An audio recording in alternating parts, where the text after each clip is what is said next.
ষষ্ঠ শ্রেণীর প্রিয় শিক্ষার্থী, আশা করি সবাই ভালো আছো। আজকের এই ভিডিওতে আমি তোমাদের গণিত বইয়ের সংখ্যার গল্পের অনুশীলনী 3 নম্বর অঙ্কের সমাধান করব।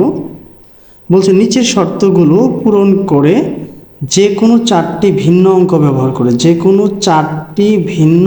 ব্যবহার করে বৃহত্তম ও ক্ষুদ্রতম সংখ্যা তৈরি করো। প্রথম সমাধানটি করে দেওয়া হলো।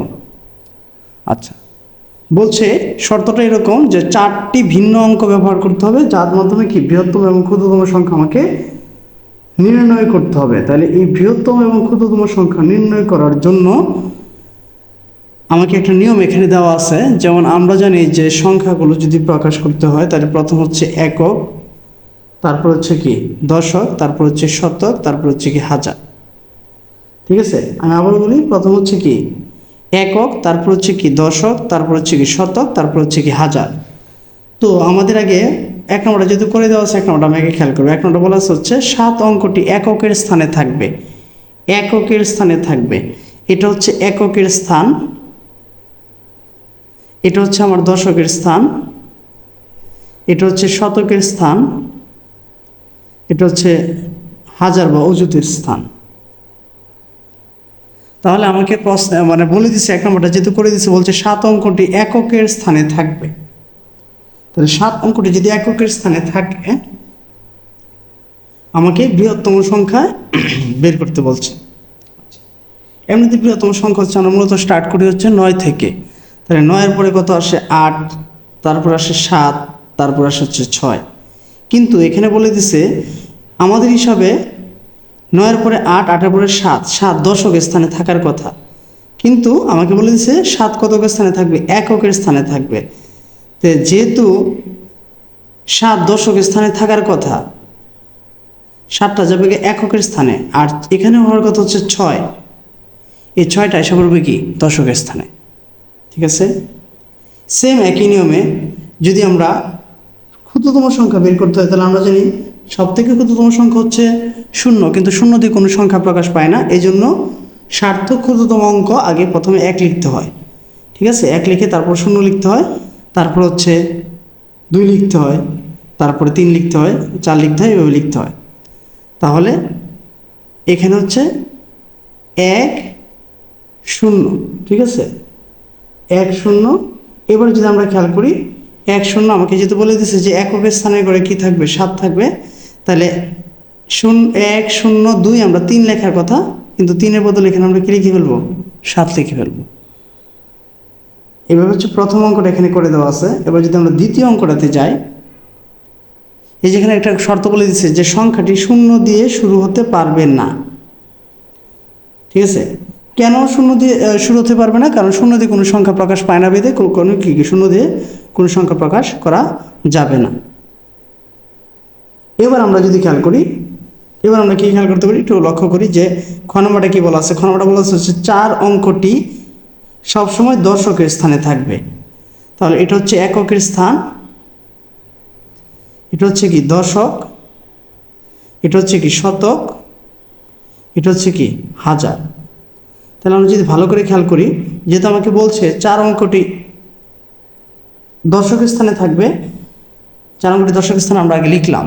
এবার আমরা যদি বৃহত্তম সংখ্যার দিকে তাকাই, তাহলে বৃহত্তম সংখ্যা প্রথমে কি হওয়ার কথা, প্রথম হচ্ছে 9, তারপর হচ্ছে 8, তারপর হওয়ার কথা হচ্ছে 7। তাহলে 7 যেহেতু স্থান দখল করে ফেলছে, তাহলে 7টা কোথায় চলে যাবে, এখানে চলে যাবে।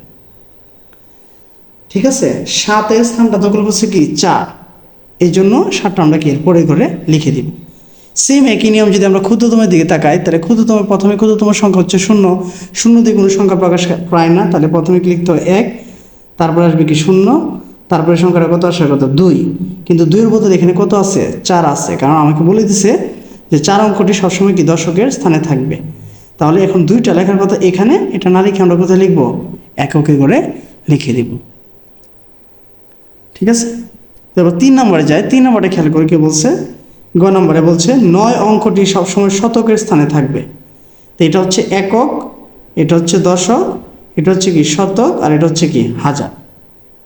ঠিক আছে, এবার আমরা কি করতে পারি, আমরা তো জানি যে বৃহত্তম সংখ্যা কত দিয়ে স্টার্ট হয়, 9 থেকে স্টার্ট হয়, তারপর হচ্ছে 8, তারপর হচ্ছে 7, তারপর হচ্ছে কি 6। তাহলে 9, 8, 7, 6 এটা আমরা লিখে ফেললাম।